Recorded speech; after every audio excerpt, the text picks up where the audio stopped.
नमस्कार प्रिय दर्शकों, आप सभी का स्वागत है आपके अपने इस यूट्यूब चैनल एस्ट्रो मिश्रा में। दर्शकों, 18 तारीख से एक विस्फोटक समय की शुरुआत हो रही है। 18 जनवरी से लेकर 21 जनवरी तक का समय बहुत सेंसिटिव दिखाई दे रहा है।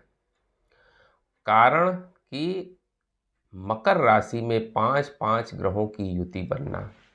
एक्चुअली मकर राशि जो कि शनि की राशि है और उसमें 5 ग्रह इकट्ठे होना ये बिल्कुल भी अच्छी बात नहीं है। एक्चुअली मकर राशि पृथ्वी तत्व की राशि है और शनि की राशि है, और शनि कहाँ है इस समय? जलीय राशि यानी मीन राशि में है। तो इस राशि में इन 5 ग्रहों का इकट्ठा होना ये बिल्कुल भी शुभ सूचना नहीं दे रहा है। एक्चुअली मकर राशि में अगर हम देखें तो सबसे पहले जिस ग्रह की एंट्री हुई वो है शुक्र। तो शुक्र सबसे पहले जो है मकर राशि में गए हैं। शुक्र जो हमारे लग्जरी के कारक हैं, विलासिता के कारक हैं, वैभव, मान सम्मान, धन, इन चीज़ों के कारक हैं, और उनकी एंट्री सबसे पहले मकर राशि में हुई। तो मकर राशि चूँकि शनि की राशि है, और जब शनि की राशि में शुक्र जाते हैं तो शुक्र जिन चीज़ों के कारक हैं उसमें कमी आनी शुरू हो जाती है, क्योंकि शनि जो है वो कर्म फलदाता है। वो कर्म में विश्वास करते हैं, हार्ड वर्क में विश्वास करते हैं, और शुक्र जो है वो लग्जीरियस के कारक हैं। हालांकि शुक्र और शनि आपस में मित्र ग्रह हैं, लेकिन जब शुक्र जो है वो शनि की राशि में जाते हैं तो वहाँ जो है वो बहुत कंफर्टेबल नहीं होते हैं, बहुत अच्छी स्थिति में नहीं होते हैं, यानी बहुत अच्छा रिजल्ट नहीं कर पाते हैं। जिन चीज़ों के कारक शुक्र हैं उसमें आप कमी आता हुआ देखेंगे। इस समय भावनात्मक समस्या भी आपको परेशान करेगी, क्योंकि शुक्र भावनाओं के भी कारक हैं। तो इस समय आपके रिलेशनशिप भी प्रभावित हो सकते हैं। तो इन चीज़ों पर बहुत ध्यान देने की आवश्यकता है। दूसरे नंबर पर जो प्लैनेट का ट्रांजिट हुआ उसको कहते हैं सूर्य। सूर्य 14 तारीख को जो है वो मकर राशि में गए हैं। उनकी मकर संक्रांति जो हुई है वो सूर्य की हुई है। सूर्य जो है वो 14 तारीख को मकर राशि में गए हैं। और उसके बाद सबसे इम्पॉर्टेंट ट्रांजिट हुआ है जो हुआ है मंगल यानी मार्स का। मंगल मकर राशि में गए हैं। मकर राशि में मंगल जो है वो उच्च हो जाते हैं, यानी एग्जाल्टेड हो जाते हैं। तो मंगल मकर राशि में उच्च तो होते हैं, लेकिन इस समय मंगल अस्त हैं।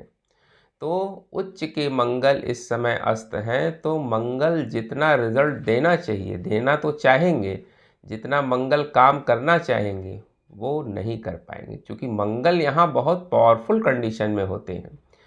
इसलिए जो है वो मंगल इस समय अपना प्रभाव देना चाहेंगे, और सूर्य के साथ इनकी युति भी बन रही है। तो सूर्य और मंगल का ये विस्फोटक योग बन रहा है। एक्चुअली आप कहेंगे कि सूर्य और मंगल का विस्फोटक योग तो धनु राशि में भी बन रहा था। हाँ, धनु राशि में ज़रूर बन रहा था, लेकिन धनु राशि के रिजल्ट्स अलग थे, और ऊपर से वहाँ गुरु की दृष्टि भी पड़ रही थी। पर यहाँ पर किसी शुभ ग्रह की दृष्टि जो है मकर राशि पर नहीं है। तो इसलिए जो है मंगल और सूर्य की जो ये युति है ये ज़्यादा दिक्कतें दिखा रही है। इसकी वजह से विस्फोटक योग का निर्माण जरूर होगा, क्योंकि दो फायरी प्लैनेट जब एक साथ मिलते हैं तो विस्फोटक स्थितियों का जन्म होता है। आप देख रहे हैं इन दिनों विस्फोट की घटनाएं, एक्सीडेंट्स की घटनाएं, आग लगने की घटनाएं क्यों ज़्यादा हो रही हैं? वो सूर्य और मंगल के एक साथ होने की वजह से ऐसा है। उसके बाद जो ट्रांजिट हुआ वो हुआ बुध का। तो बुध जो जब गए हैं तो बुध हमारे वाणी के कारक हैं, इंटेलेक्चुअलिटी के कारक हैं, संचार, कम्युनिकेशन, इन चीज़ों के कारक हैं। तो जब बुध जो है इस पंचग्रही युति में शामिल होंगे तो हमारी बुद्धि भी ठीक ढंग से काम नहीं करेगी। हमारा वाणी भी इस समय खराब हो सकती है, हमारी वाणी में भी दिक्कतें इस समय आ सकती हैं। आप किसी को कोई ऐसी बात न बोल दें जिससे दिक्कत हो जाए। तो इसलिए इस समय अपनी वाणी पर बहुत नियंत्रण रखें। इस समय संचार माध्यम जिससे हम और आप जुड़े हुए हैं उसमें भी कोई दिक्कत हो सकती है। साइबर अटैक, हैकिंग की समस्या इस समय दिखाई दे रही है, क्योंकि बुध भी इसमें इन्वॉल्व है। और सबसे लास्ट में 18 तारीख को जिस ग्रह का राशि परिवर्तन हुआ वो है चंद्रमा। चंद्रमा जो हमारे मन के कारक हैं वो भी इस युति में शामिल होंगे। अब चंद्रमा जब यहाँ शामिल होंगे तो इससे मानसिक अशांति क्रिएट होगी। आप देखिएगा कि 18 से 21 3 दिन चंद्रमा इसमें रहेंगे, 4 दिन, तो 3 दिन में जो है दिक्कतें ज़्यादा होंगी। आपका मन बड़ा अशांत इस समय रहेगा। इस समय मानसिक रूप से परेशानी आपको ज़्यादा रहेगी। तो अपने मन पर बड़ा कंट्रोल रखें और साथ ही साथ इस समय अपने क्रोध पर भी बहुत नियंत्रण रखें, क्योंकि सूर्य और मंगल दोनों एक साथ हैं और चंद्रमा भी इसमें इन्वॉल्व है।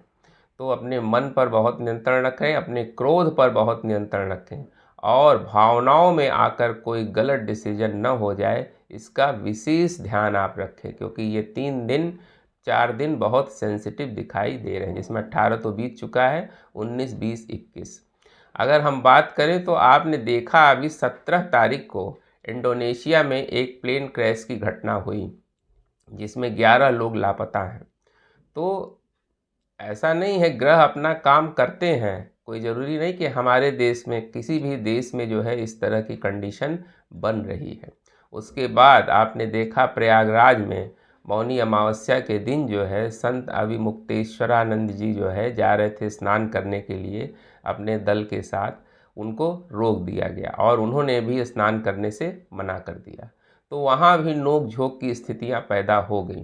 तो ये कंडीशंस ग्रह ही कराते हैं, वो ऐसी स्थिति पैदा कर देते हैं जिसकी वजह से कुछ निगेटिव कंडीशन बन जाएगी और समस्या क्रिएट हो जाएगी। तो 21 तारीख तक का जो ये समय है इसमें बहुत ज़्यादा सावधान रहने की ज़रूरत है। एक्चुअली मकर राशि प्रभावित हो रही है, तो मकर राशि तो हर व्यक्ति की कुंडली में कहीं न कहीं बनती ही है। जिसकी मकर राशि या मकर लग्न है उनको ज़्यादा सावधान रहने की ज़रूरत है। बाकी की कुंडली में भी मकर राशि तो कहीं न कहीं बनती ही है और जिस जिस जिस स्थान पर मकर राशि बन रही होगी वहाँ से संबंधित दिक्कतें जो है इधर बीच रहेंगी। अब ये चतुर्ग्रही योग तो अभी लंबा चलेगा, लेकिन पंचग्रही योग जो है वो 21 को ख़त्म हो जाएगा, लेकिन 4 ग्रह तो अभी रहेंगे ही, जिसकी वजह से जो है आने वाले समय में भी दिक्कतें दिखाई दे रही हैं। और अभी जो ये कॉम्बिनेशन 4 ग्रहों का मकर राशि में बना है, आगे जाकर फरवरी के महीने में फिर जो है ये कुंभ राशि में भी बनेगा। यानी हमने एक वीडियो में चर्चा की थी कि मंगल का एग्रेशन जो है इधर बीच बढ़ता हुआ दिखाई देगा। लगभग 4-5 महीने जो है वो मंगल डिस्टर्ब रहेंगे, जिसकी वजह से इस समय विस्फोट, आगजनी, भूकंप, वाद विवाद की स्थितियां, इस तरह की स्थितियों का जन्म होगा। ट्रंप की जो नीतियां हैं आप देख रहे हैं पूरी दुनिया को परेशान कर रही हैं। उनकी नज़र जो है वो ईरान पर और ग्रीनलैंड पर बनी हुई है, तो वहाँ भी जो है स्थितियाँ टेंशन वाली बनी हुई हैं। तो ये समय ग्रह ही अपना ऐसा काम कर रहे हैं जिसकी वजह से पूरी दुनिया के हालात ऐसे बने हुए हैं। हमारे देश में भी बॉर्डर्स पर स्थितियाँ बहुत अच्छी नहीं दिखाई दे रही हैं। तो उम्मीद करते हैं दर्शकों हमारा वीडियो आपको बहुत इन्फॉर्मेटिव लगा होगा। मिलते हैं आपसे अगले वीडियो में किसी नए विषय के साथ, तब तक के लिए हमें आज्ञा दीजिए। नमस्कार।